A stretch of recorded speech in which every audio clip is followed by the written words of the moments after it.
Hello everybody. So as I said, I decided to create a tutorial for you guys to describe how you can separate your render layers inside Maya so you can get something like this in post.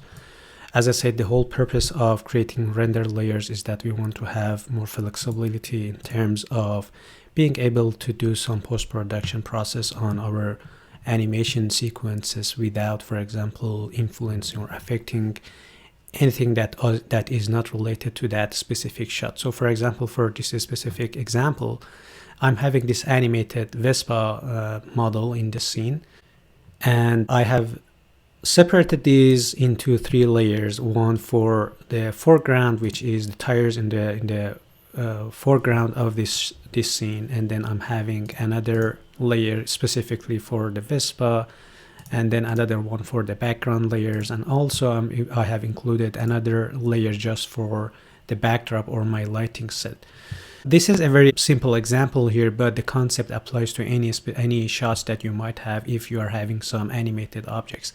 Even if you are not having animated objects, still the concept applies to any shot, because again, we want to be able to have more flexibility in terms of color correction, post-production, and even doing some modifications to our renders, even, as I said, even if they are still images. So before getting into Maya, I created this slide that quickly goes over what is the process for this specific scene and what we want to do at the end inside Maya. So let's see. As I said, this is only applying to the scene that I showed you, the Vespa example, and depending on any shot that you might have, you might think of creating extra layers, for example, for your other objects that are in the middle ground and you don't want to have them to be visible for in the layer that is your main character in it. So everything depends on the situation, or depends on the scene that you are trying to set up the render layers.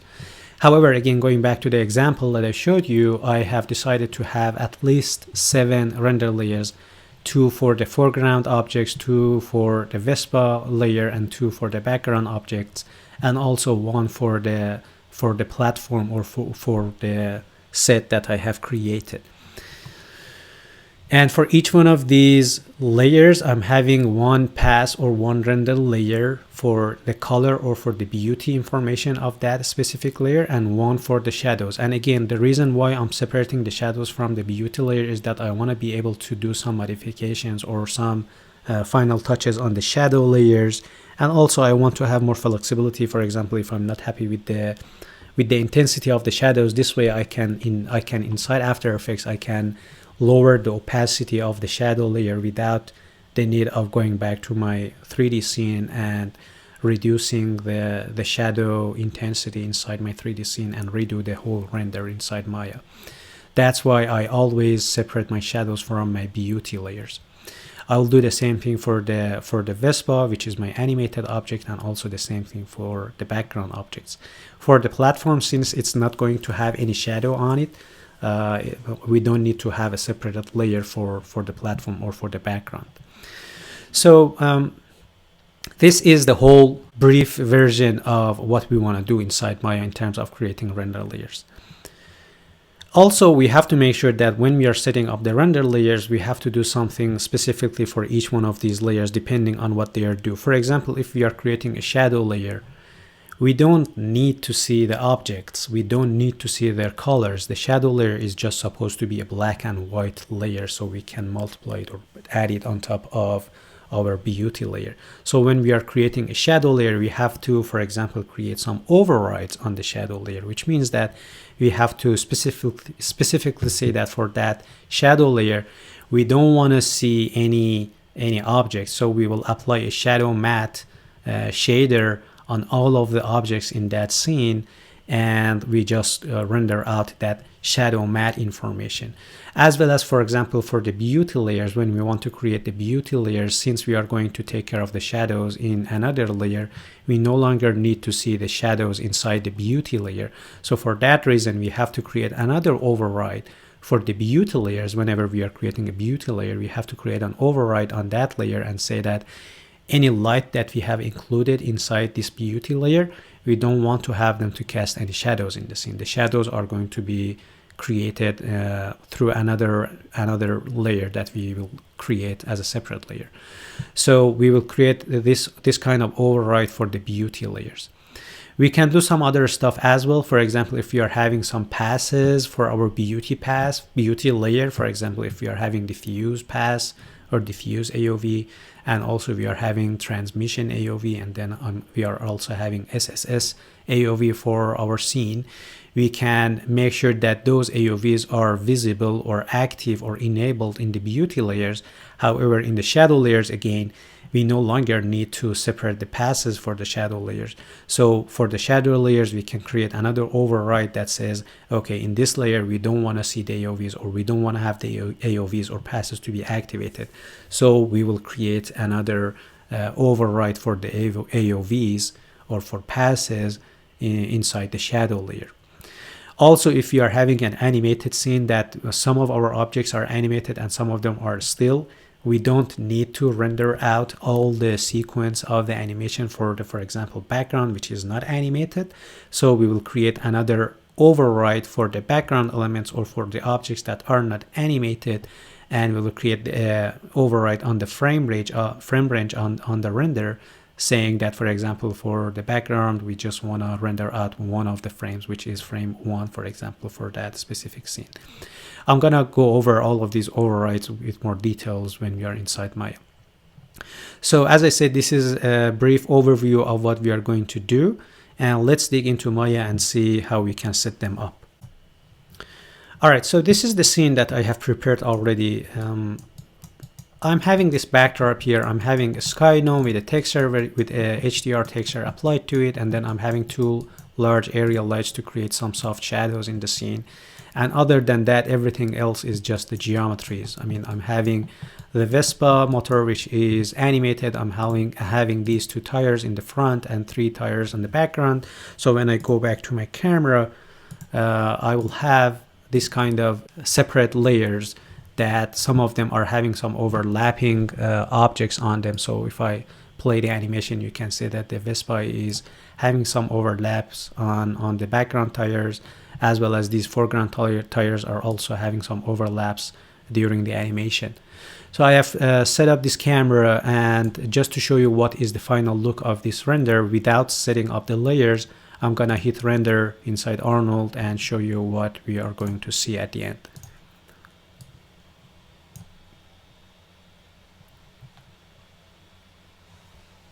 So it's rendering now. As you can see, everything is already prepared for this tutorial. The scene is already lit. I'm having these two tires that are close to the camera and so on. And as you can see, I'm having shadows for the Vespa, I'm having shadows for the tires, I'm having the backdrop also. So let's see how we can set up those render layers. With the new versions of Maya, after I think Maya 2016.5, the render layers are completely changed. We no longer see the render layers here. They are actually there, but if you are trying to practice or render out your scene, for example, through render farm, you have to make sure that the version that you are using on your machine is matching to the version that you are having on the render farm. So for example, we know that on our render farm, we are having Maya 2018. So we no longer have access to those render layers by default. We can activate them, but they are not activated by default. So we have no other option other than just using the new render setup. It's a little bit more complicated, or I would say maybe more fitting to big studios, but however, we can still use it. And if you understand how it works, then it's a little bit easy to set up your render layers. So let's open up the render layers and see what we have here. By default, as you can see, we are having this scene tab here, which is our master render layer, which means that if you don't set up any render layers here, as you can see by default, there is no render layers created here, which means that when you hit render, it will go through your master render layer and it will render everything in the scene that is visible to the camera. However, since we want to separate these objects and we want to create layers, we have to create render layers here. So as you can see, there's a button here that we can start creating render layers. So let's start by creating a render layer for the foreground tires. I'm going to create one and I'm going to name it render layer underline This is the foreground, and I'm going to create one for the beauty and one for the shadow. So for this one, I'm going to name it render layer foreground beauty. Inside this render layer, you can create separate collections. So for example, I mean, this is something that was not there when we had the old versions of render layers in older versions of Maya. We were not able to create collections. The whole purpose of having these collections now available in the new render setup is that you can define some rules based on, for example, the type of the objects in the scene or the name of the objects in the scene, and you can add any object in that scene that follows the same rule. So for example, you can say that I want to have this collection with this rule that, for example, all the objects that are of type of polygons, for example, and their names start with I don't know, car or something like that, or character, no matter where they are in the outliner, as soon as you create that rule for that collection, it will automatically add those objects to that collection. We are not going to use that for this specific assignment, for this specific tutorial. However, I wanted to just point that out, what is the difference between the collections and the old versions of render layers. So for now, we can manually select the objects that we want to have in each one of these collections of the render layers, and we can just add them to those collections. So let's start. I mean, this is the foreground beauty layer in this scene. So I'm going to create a new collection, and I'm going to name it foreground geo. Then I'm going to select any object that is supposed to be in the foreground and then add them inside this collection of this render layer. So I'm going to select these two tires. I guess these are the two ones that are in the foreground. Yes. And I'm going to add them inside this collection. And as you can see, it will show the list of the objects that are already created or added inside this collection. The other thing that you're supposed to add to this beauty layer is anything that is going to create the color information of your scene, of your render. So for this specific render layer, we have to add the lights that are lighting our scene and lighting the objects in the foreground. You can manually select all the light sources in the scene and add them here. I'm going to create a new collection and name it lights for now, foreground lights. You can create that collection, manually select them, and then add them here, or Maya has made it a little bit easier for you or simpler for you, so you can. I'm going to delete this collection for the lights. I'm going to delete that, and you can see that there is a list of all the lights here, so you can middle mouse click and drag them over this render layer, and it will automatically all the lights in the scene inside this render layer. Let me undo that. And I'm going to deselect all of these just to prove that when you add these lights to this render layer, it will not read whatever you have selected here. It will just assume that you want to include all the lights to this render layer. And it will add them as a collection. So I guess for the beauty layer, we are all set.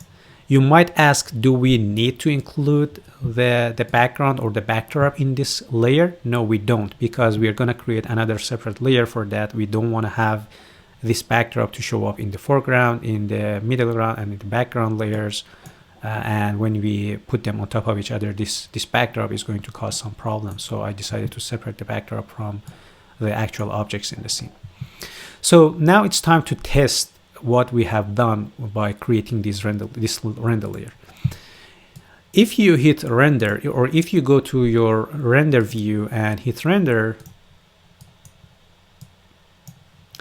still you're gonna notice that everything in the scene is still rendering out, which is not something that we actually wanted to get.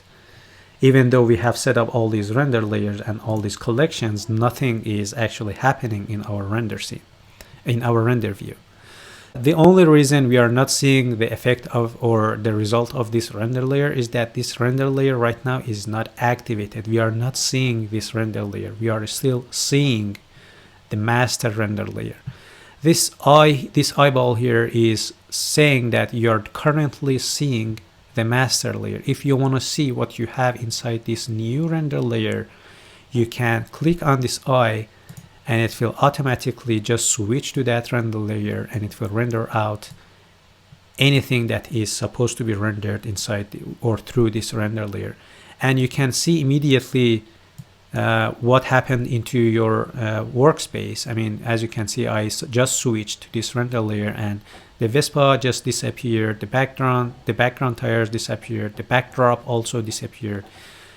All the thing that I'm seeing in this render layer is only the tires in the foreground, the lights, the Skydome, and also the lights, and nothing else. And when I hit render, I only see the tires in the foreground, and they're already lit just because I have included the lights in this render layer. So for example, if I switch to the alpha channel information of this render layer, you can see that nothing is actually in the background, nothing else is actually rendered out in the background. So that means that this foreground beauty render layer has been created correctly. Let's create another render layer for the Vespa beauty and also for the background beauty. I'm gonna do the same thing for those two extra layers, and we're gonna go and create the shadow layers. So I'm gonna create a new render layer.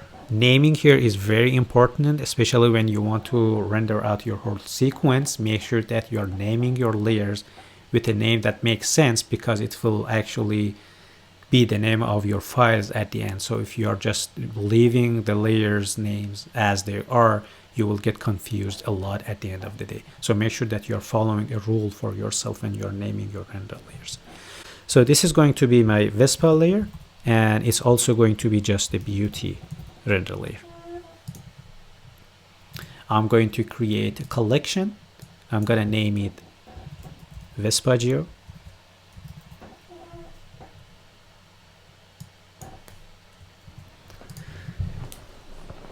And I'm going to add the Vespa to this layer. All right. And again, I'm still not seeing the result of it. I have to activate that. I'm going to close the render view for now. I'm going to just look at this new render layer. And as you can see, the Vespa is automatically added to this render layer. You might notice that the Skydome is also available in this render layer. That's because by default, Maya assumed that you want to keep all of the lights in the scene. So as I said, I mean, you have this collection here. If you don't want to create any override on your lights, you can leave it as it is. But later on, I'm going to show you what we have to do for the lights in this render layer, and we have to create some overrides on them. So I need to include them or drag this collection inside this render layer. Again, you will see why we are adding the lights in this render layer. So I'm going to create another render layer, and I'm going to name it render layer background, and it's going to be still the beauty. I'm going to select these three tires. If you are not sure what objects you are selecting, you can always go back to your master render layer. Just see and check what objects you are selecting, and then create a new collection here. And I'm going to name them background geo. And I'm going to add them to this collection of this new render layer. All right. Just to test it, I'm going to activate that. The background geometries are already created or included inside this render layer. And again, since I'm going to create an override on the lights in this layer, I'm going to create or add these lights as a collection to this render layer as well. You will see, again, I emphasize that you will see why I'm adding these lights as a collection inside this render layer. So I'm going to also create another render layer for just the background. So I'm going to name it set, and make sure that you also add the prefix to that. And remember, for the set, I'm not going to separate the shadows from the beauty. So I just need to have one layer for the background, which is including just the background.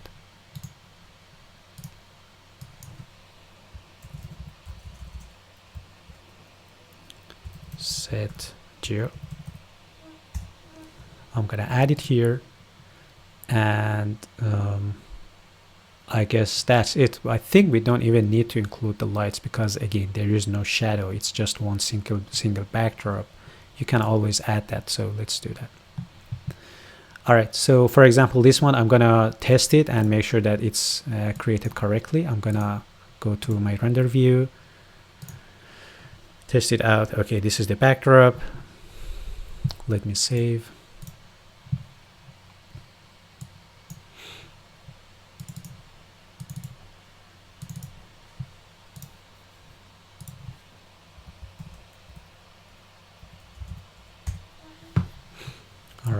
I'm gonna test the background beauty. Okay, the background beauty is set correctly. I'm gonna also test the Vespa beauty.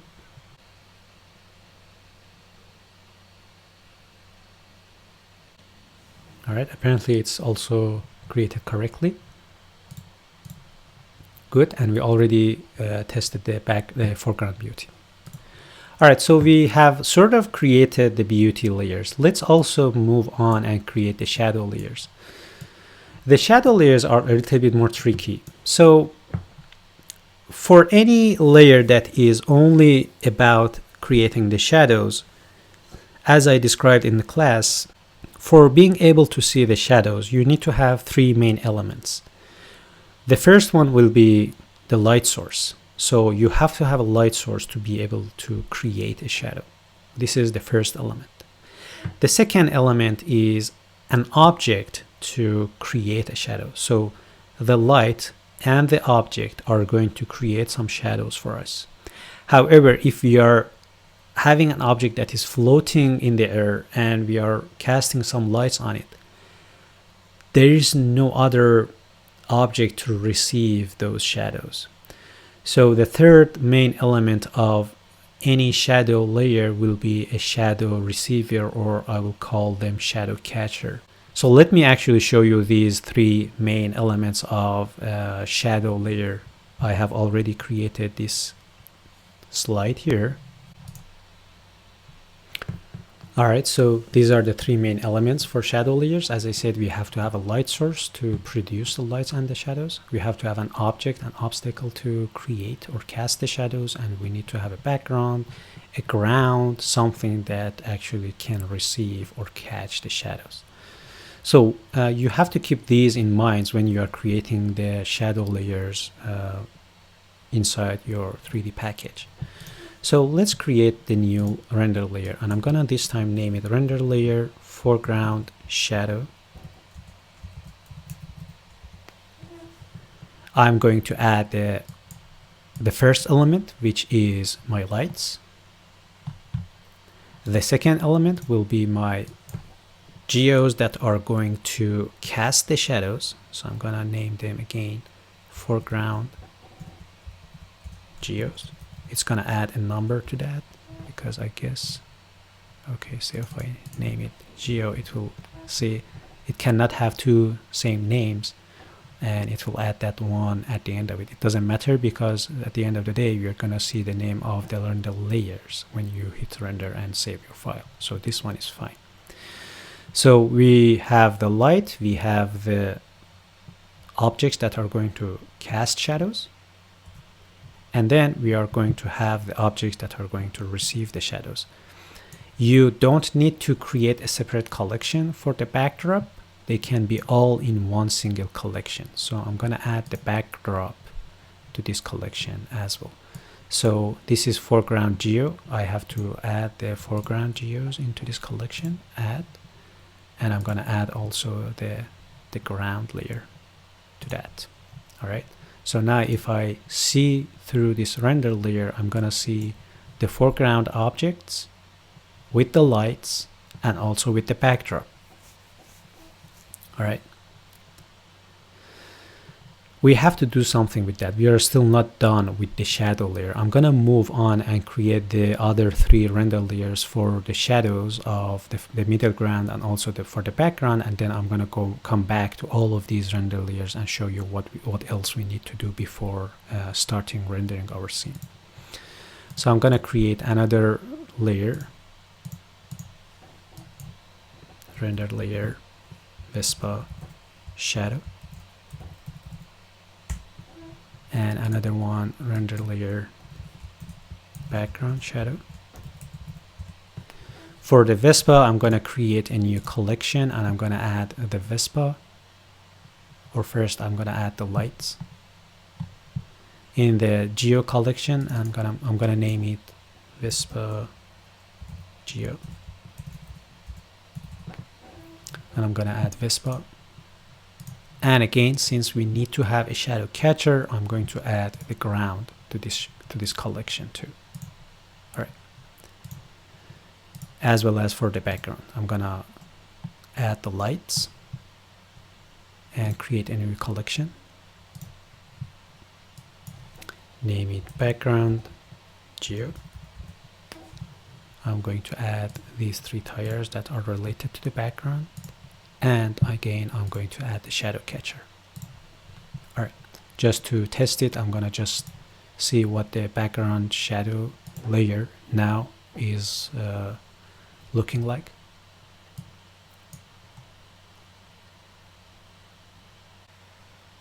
Okay, sounds good. So we have created all those 7 layers that I have talked about. However, now we have to do all those overrides. So let's go back to the slide that I have created for you.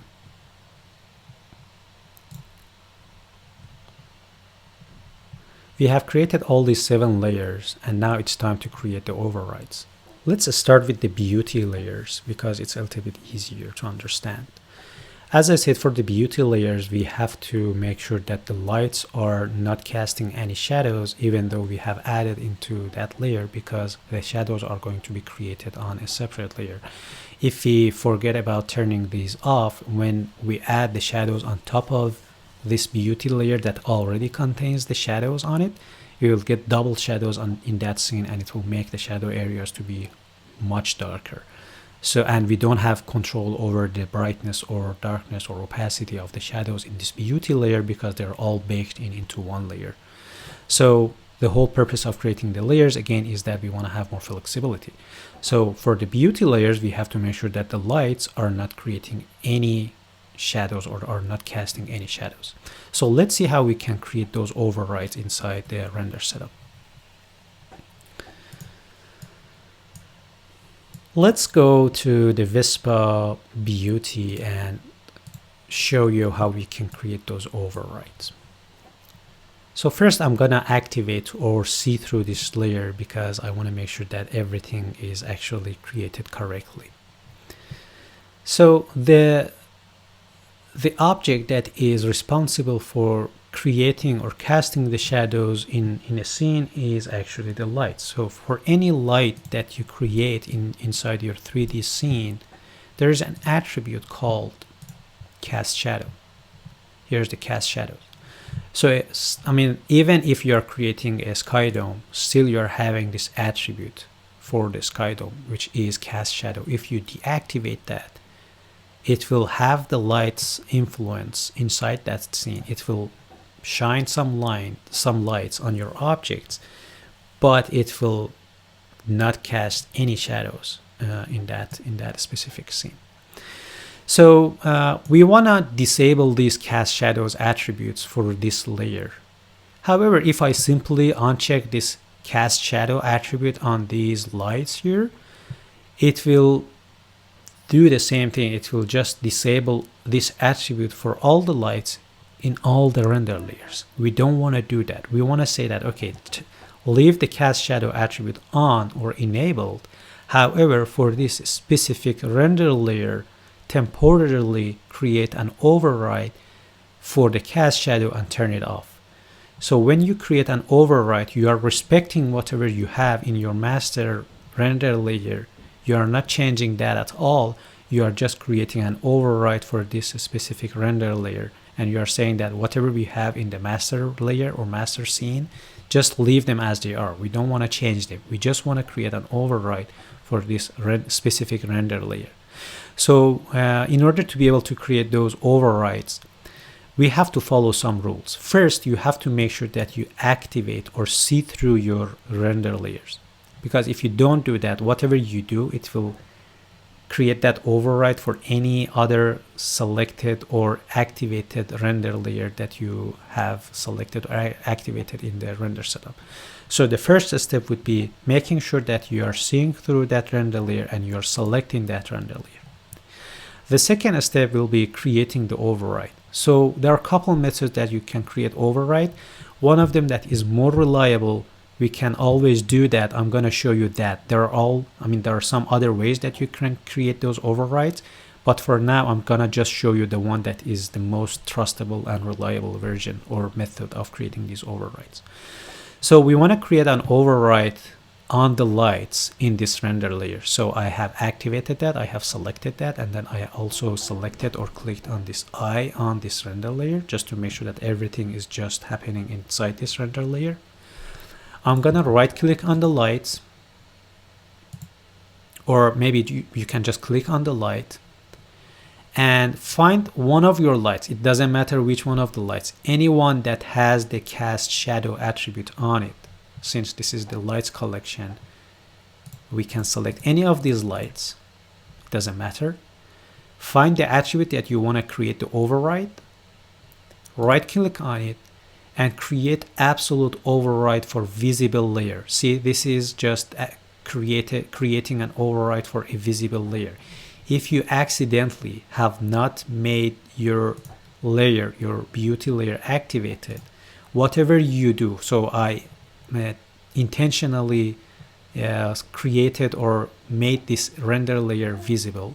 So now if I right click and create an absolute override for visible layer, it will create that override for this layer, which is not what I'm looking for. So make sure that you are making your layer that you want to create the override on it, make sure that it's visible.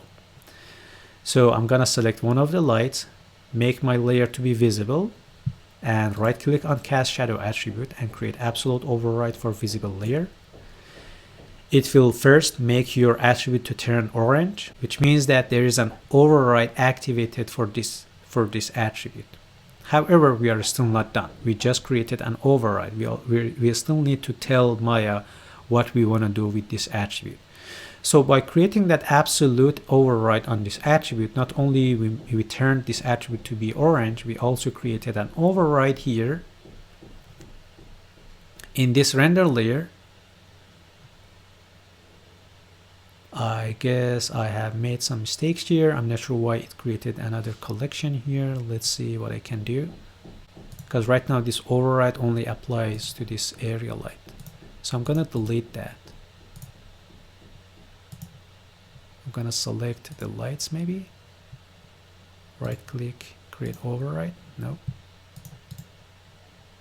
See, the only thing that is bothering me here is that it will create this override only on the area light 3. I don't want to have that. So I'm gonna delete that. Maybe select the layer itself. Yeah.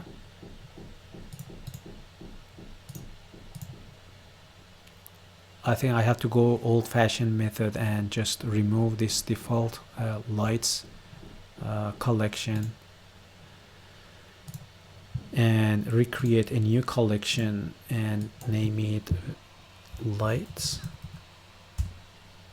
and manually add these light sources into this collection. Let's see if it will solve it or not. So I'm gonna select one of the lights, select this collection, and create an override. All right, cool. See, now the override is created on this collection, not on that specific light that I have selected. I want to see something like this. I don't want to see just the name of one of these lights here. So apparently, if I want to create an override, I'm not sure, I'm not familiar with that. Probably we have to manually create a collection for our lights for that specific render layer if we want to create some overrides on them. So for these beauty layers, maybe we have to redo this creation of the lights here. So I'm going to take care of the rest of them soon. So again, back to creating the overrides, I have selected the light collection, selected one of the lights, it doesn't matter which one, right clicked on the cast shadow attribute and created an override, and it will create an override format for my collection. And then now I need to just say that for this override, I want to disable this cast shadow for this collection.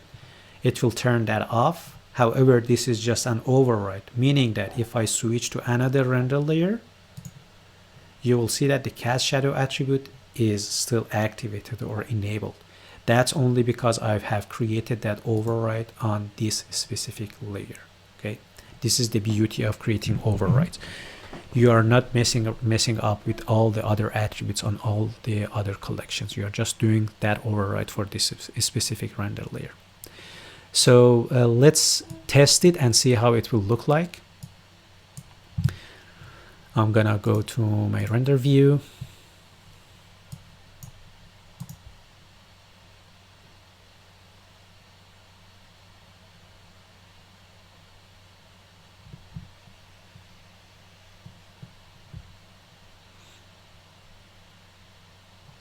All right, it's rendered, and as you can see, there is no shadows here anymore.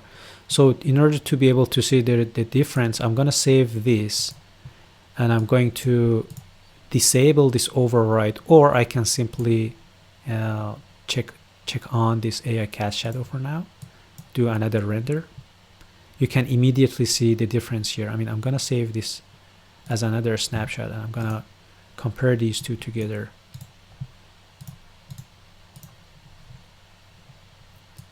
So this one of them is with, and the other one is without shadows. This is something that we are looking for. I mean, in the beauty layer, we no longer need to see the shadows anymore. We just want to see the color information. All right. So the override was created correctly. I'm gonna disable the cast shadow again for the beauty layer, and I'm gonna do the same thing for the background beauty and foreground beauty. Again, I have to delete these lights that I have dragged from this master layer, and I have to create the collection for the lights manually.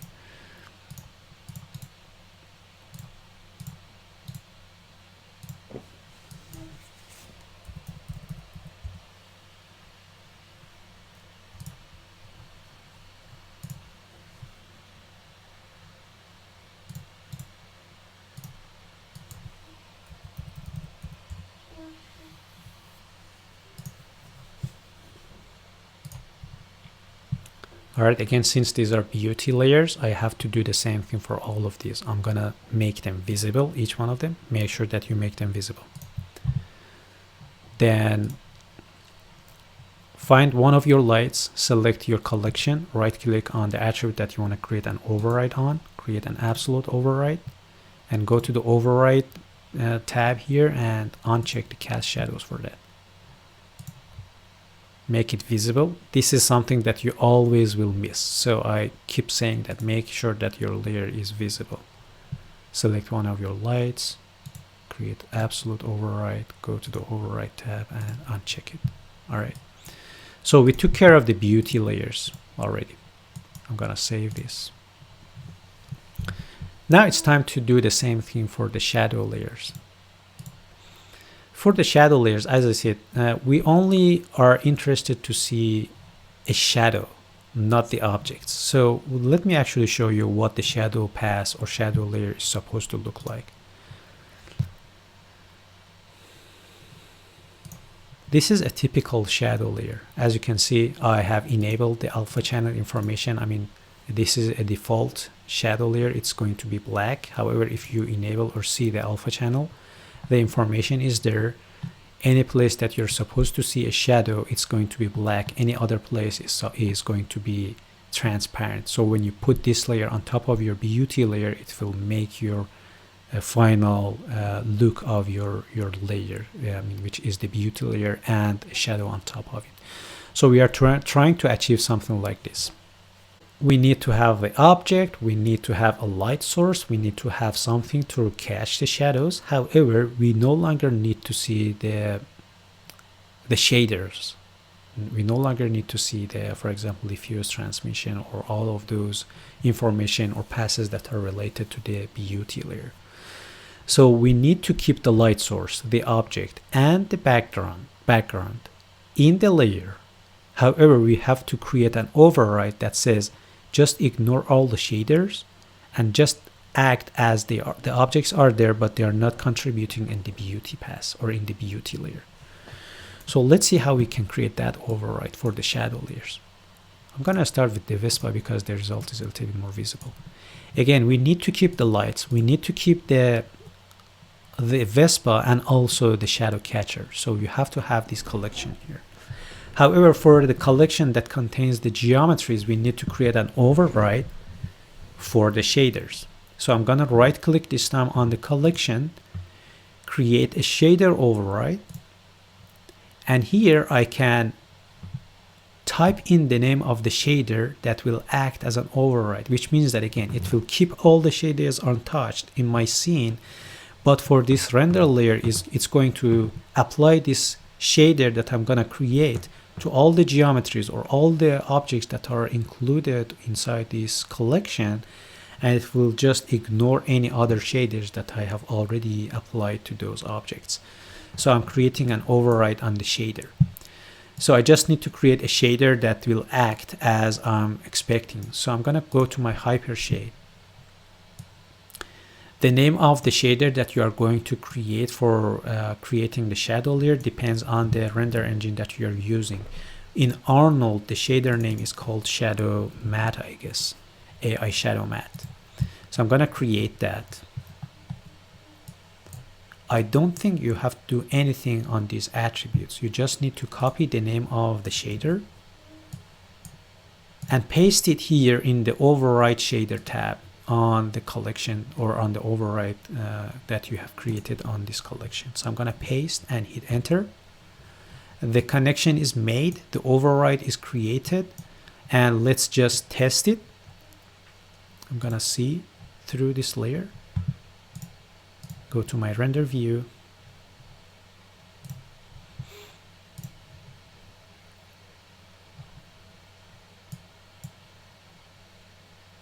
It's being rendered. As I said, you will not be able to see the result because the information is stored inside the alpha channel. In order to be able to see the result, you have to activate alpha channel. So this is the shadow layer. These are white just because these are actually the places that the shadow is supposed to be visible. This is, remember, this is the transparency or alpha channel. When you save this file and bring it into After Effects or Nuke, you will see that the result will be something like this. All right. So this is a typical alpha channel of a shadow layer. Whenever you're seeing something like this, you should be happy because it means that your shadow layer is actually created correctly. So I'm going to do the same thing for the rest of the shadow layers too. Foreground, create a shader override. I just need to paste the name of the shader that I have created. The same thing for the background. All right, and just to make sure that everything is connected correctly, I'm gonna make this layer visible just to check my, I guess, foreground shadow.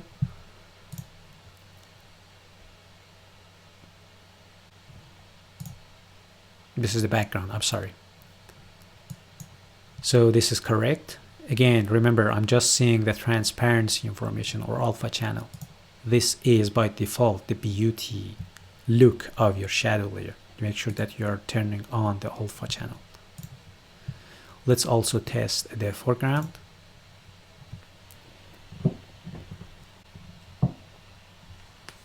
All right, cool. I'm happy with the result. And I'm gonna stop the render. And I guess we are all set. Let me save the file. So we took care of the override for the beauty passes, which was the cast shadow. We had to turn them off. All of them have that override. The set, we no longer need to do anything for that because it's a very simple beauty with shadows. I mean, even shadows, if they are anything that are casting shadows in the background, that's fine. You can just keep them here. Unless you want to do some post-production on the background too. For this case, the background is a very simple backdrop, so we no longer need to do anything else for that. And the shadows, I just tested them. So we have 7 different render layers. Everything is ready to be sent out to the render farm. However, before starting rendering, I wanted to also point out that you can create any type of override for any attribute that you're seeing inside Maya. So for example, in this scene, we are having an animated object and some non-animated objects. So when we want to render out this animation scene, we only need to have 1 frame for the foreground, for the background, and for the backdrop, right? So why should we render out 45 frames for the whole scene for the foreground and background and backdrop while they're not moving at all and the camera is not moving? So in order to save a huge amount of time in the render time, we can say that, okay, just render out the sequence for the beauty of the Vispa and for the shadow of the Vispa, and just render out one frame for the foreground, background, and backdrop for all of the beauty and shadow layers for them. So we can also create another override for the frame range of our scene before sending them out to the render sequence when you want to render out the whole sequence. So I'm gonna do another override for all of these foreground and background and the set here. So I'm gonna first activate or make this set layer visible. This is the first step, remember to do that. The place that you can define the frame range of your scene, of your render, is actually in your render settings. But before doing anything, I have to also mention something else. So going back to creating overrides, I wanted to also point out that whatever change that you want to do to the whole scene, and you want to have that change to be applied to all of the render layers regardless of the overrides that we have on them, you have to do that change on your master layer. So the first change that I want to do is to define that I want to render out an animation sequence rather than a single frame. So I'm going to go to my render settings in my master render layer, activate it, change the output type to, or naming convention to, name underline the frame number and then the extension. Here I can define the start frame and end frame. I have an animation that lasts for 45 frames. You have to select your camera that you want to render out your scene. You will define the resolution of your sequence. For now, I will keep it as low as possible to make it faster. You will choose the image format that you want to have. The format that we are going to use is EXR because it will contain all the AOVs that we have created. I think I have forgot to create those AOVs, so I will just quickly go over them. And here you can define a name prefix and also define separate folders for your output files. So I'm gonna do this. I'm gonna right click on this tab, and first I'm gonna insert the scene name because sometimes I will keep versioning up my scenes and I want to be able to keep track of all the output files. So the first thing that I'm gonna add or create is a folder for this scene name. And then after that, I'm gonna create a slash, which means that this is a folder. I'm gonna create another folder and name it with the name of the render layer. This is where render layers names are actually going to be important. And then inside that folder, I'm gonna again name my files with the name of my render layers. So here it will give you a quick example of how your hierarchy at the end inside your images folder will look like. As you can see, it will create a folder with the name of my scene, another folder with the name of my render layer. Currently the current selected render layer is called master layer, and then it will put and save my file names with the name of my render layer. All right. And what else do we need to do? I think that's it for now. I'm gonna hit save again, and I'm gonna create some overrides for the end frame of these couple frames, couple render layers. Maybe a smarter method for doing that is that perhaps I can make my end frame to be 1 for the whole scene and just create one override for the Vespa layer. So let's make sure that we will change the end frame to 1 for the whole scene, and then inside the Vespa layer I'm gonna activate that, create an override, absolute override, and change the frame rate range and frame range to 45. All right, same as for the shadow layer for the Vespa. Create an absolute override, go to the override, select the override, and type in 45. All right. So now if I switch through these render layers, you will see that the end frame is going to be either 1 or depending on the render layer it's going to be 45, which is totally handy. When you hit render sequence, it will go through all of these render layers. It will render out one frame for all of them, and then it will continue rendering for these two layers that I have created this override on them. So that's another step.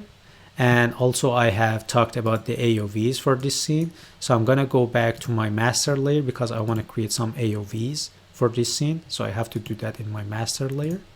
So it will apply those AOVs to all of these render layers. For this scene, I'm only having transmission and specularity. So I'm gonna add diffuse as a base, and then specular and transmission. Also, since I'm creating shadow layers, I also need to include a shadow matte pass as well. So let's find shadow matte. There we go. So I have created these AOVs, and it's time to make sure that I think we are all ready.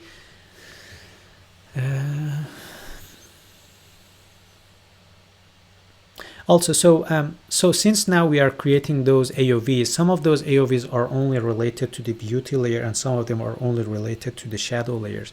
So you can go ahead and create some overrides for the AOVs as well. So let me bring up the AOVs panel. And for example, this is a beauty layer. So we can create an AOV override and we can disable the shadow matte because the shadow matte doesn't do anything in the beauty layer.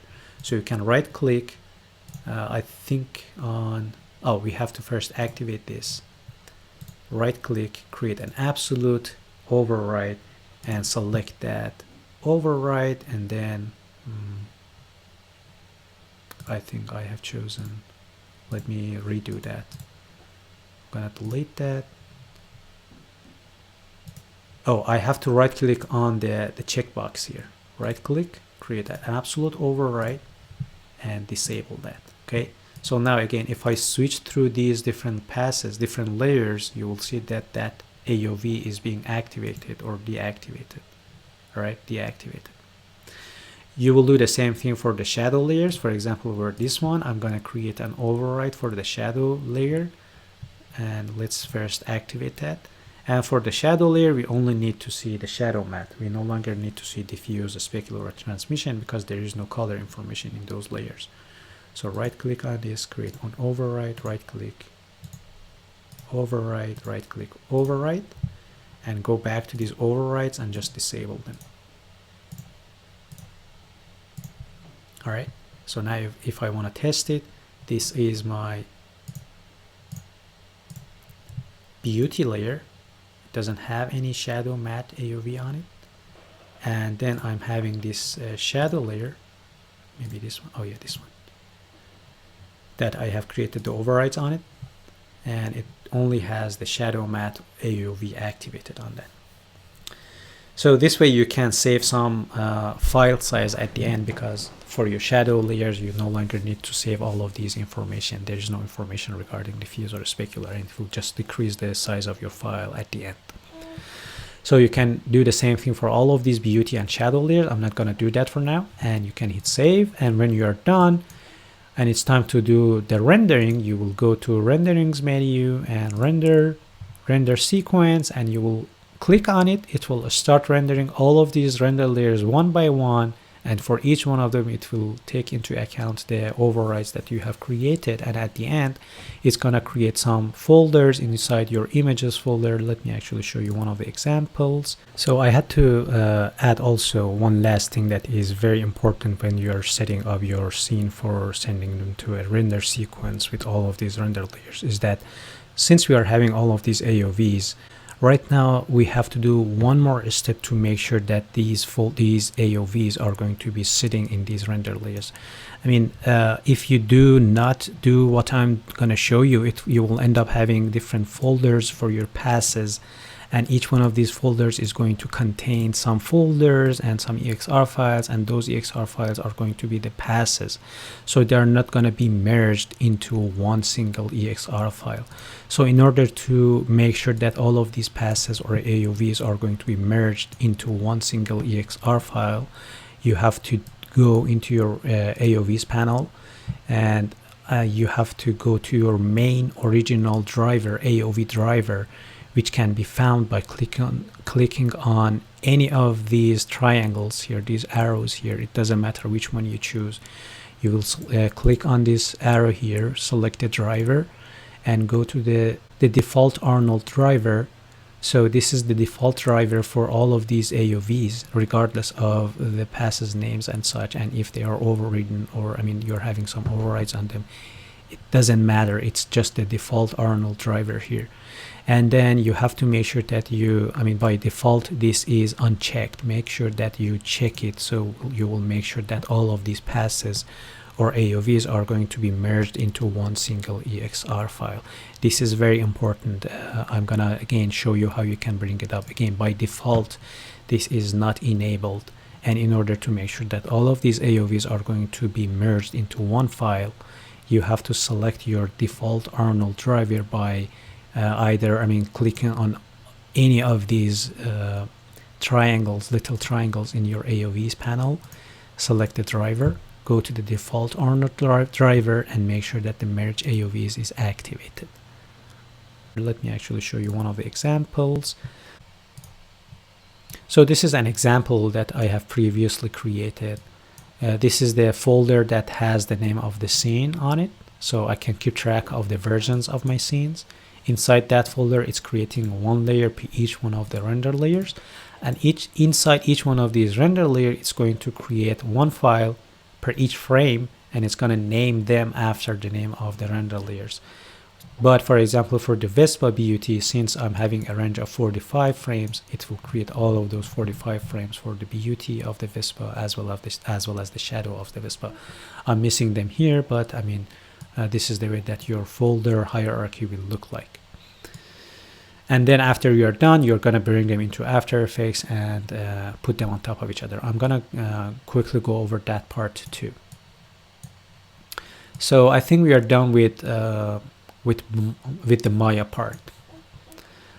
There are some considerations when you want to use render farm. I'm going to create another tutorial for that part as a separate piece. So I think we're done for this. If you want to render out your animation on your own machine and not use a render farm, I think this is the whole thing that you have to follow, and then you can do the render sequence. Since you have separated the shadows from the BUT layers and also separated the background from the animated pieces, each one of these render layers, specifically for example for the Vespa layer, it's not going to be that slow, since you have separated all those information. So there's a chance that you can render out the whole sequence on your own machine, and it's going to maybe just take you maybe 6 hours or at most 12 hours, depending on the specifics of your machine. All right, so let's now switch to After Effects and see how we can put all of these layers together. I'm gonna start from a new scene just to show you how you can take care of all of these layers all together inside After Effects. So first thing first, this something that everybody is missing when they are importing a sequence of images when they have rendered them out from their 3D package, is that you have to make sure that you're considering the frame rate of your animation. I know that my frame rate for this scene is 24 frames per second. This is 24 frames per second. However, when you want to import your sequences or your renders inside After Effects, there's a chance that, because by default the frame rate of any composition that you create inside After Effects is going to be 30 frames per second, you have to first do some modifications. One of them is that when you import your sequence and make a composition, the composition is going to be 30 frames per second. If I bring up the composition settings, you can see that the frame rate is 30 frames per second, because by default, as I said, After Effects will assume that you're dealing with 30 frames per second composition. So you might say, okay, that's easy. I can just change the composition frame rate to 24 and I should be all set, which is wrong. You have to still do something else. So this composition is 24 frames per second. However, this sequence that you have imported inside After Effects is still at 30 frames per second. That's why we are seeing this gap here. We are missing some frames here just because the composition here is at a 24 frames per second rate. This is the composition settings. If you, the shortcut for that is Command or Control key, or you can go to composition and find the composition settings. The composition frame rate is set at 24 frames per second. However, since we imported this sequence by the default attributes of After Effects will assume that this is a 30 frames per second sequence.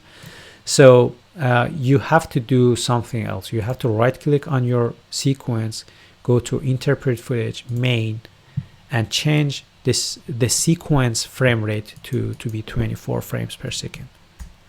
Now you can see that we are actually having the same amount of frames for the sequence and for the composition.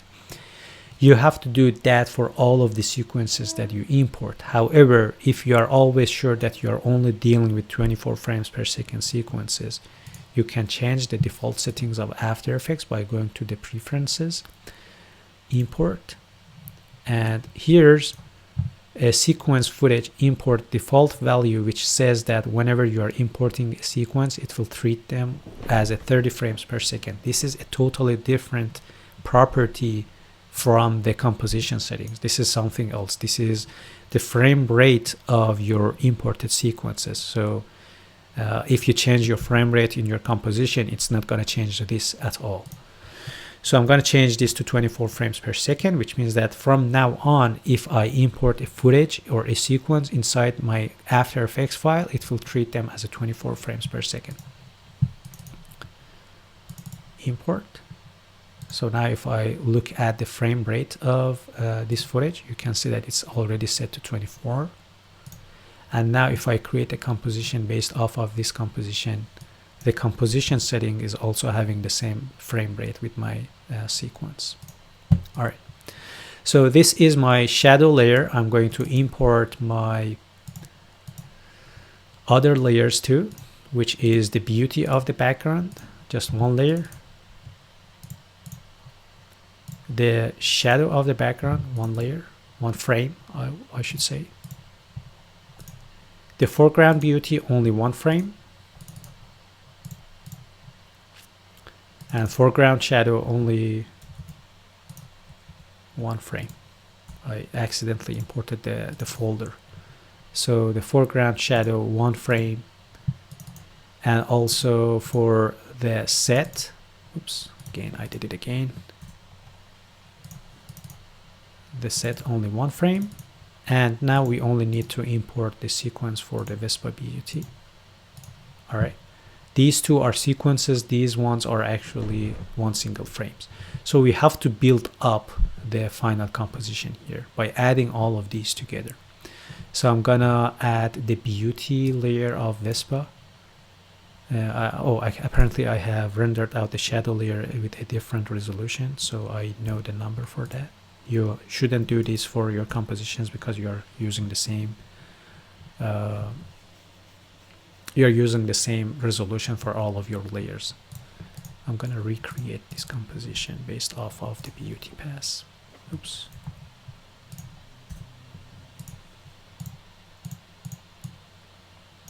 So here's the beauty, here's the shadow. I have to scale it down. All right. And then I'm gonna add the foreground elements on top of this layer and the background elements below the Vespa. And then after I'm done, I can drag the set or the background underneath all of them. All right. So practically, I'm just building up my scene again inside After Effects.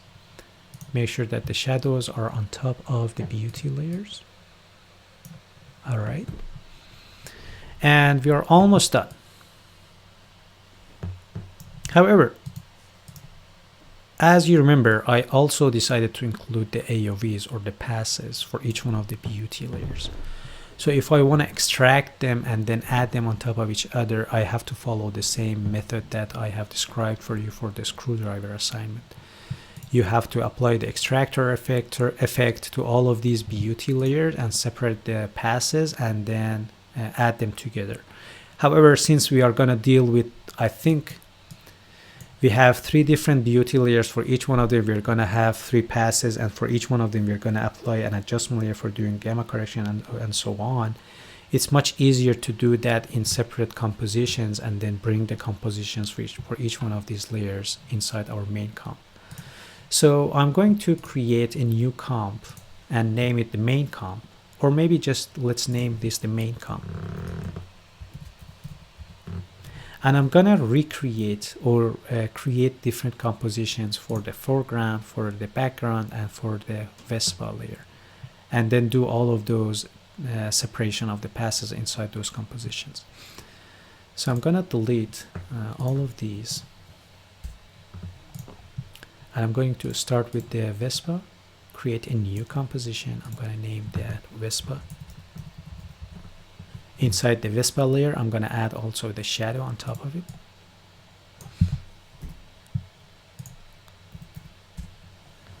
Then for the beauty layer, I want to separate the passes by applying the extractor effect. Extractor. I'm going to separate the diffuse. I'm going to name this diffuse. I'm hitting enter to rename the layers. Duplicate this layer. I'm going to name this transmission.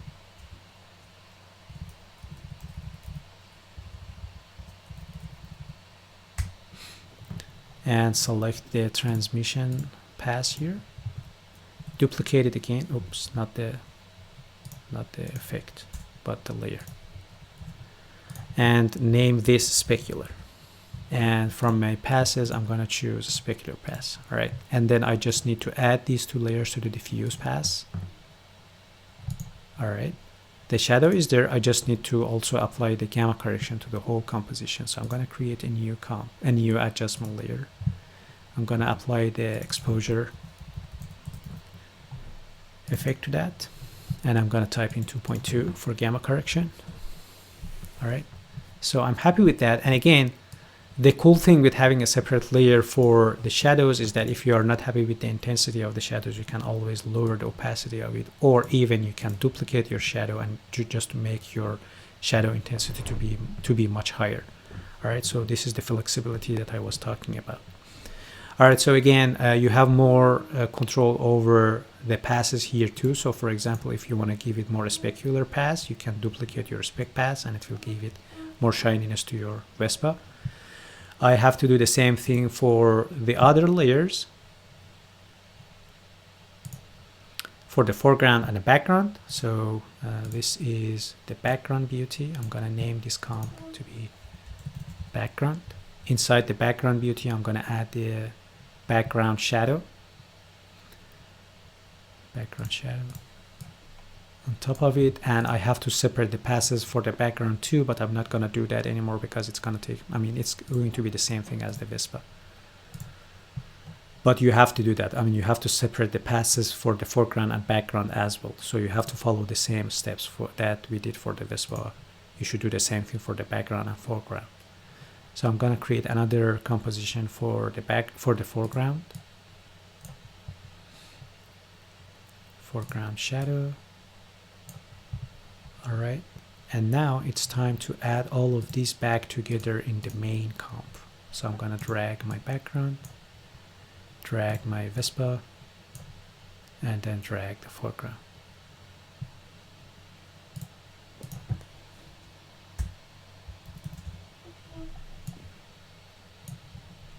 All right, that's cool. So again, we have separate layers. So for example, if I want to do some color correction on the Vespa, I can do that without touching or changing anything on the background or on the other tires. So let's create a hue saturation effect and apply that to the Vespa. And I'm going to change the saturation, change the hue of the Vespa by changing the hue here. Let me see, yeah. So I'm easily changing the color of the Vespa here in post. All right. You can apply some effects to them. You can apply some glow effect to the whole scene. I mean, you're free to do anything that you want. And again, the beauty of having these layers is that you no longer need to go back to Maya and redo your render. You can even set the passes. You can apply some effects to the passes and so on. So this is the whole process of creating or setting up your render layers and then putting them together inside After Effects. As I said, I'm going to create another separate video for how to use the render farm for rendering out your images.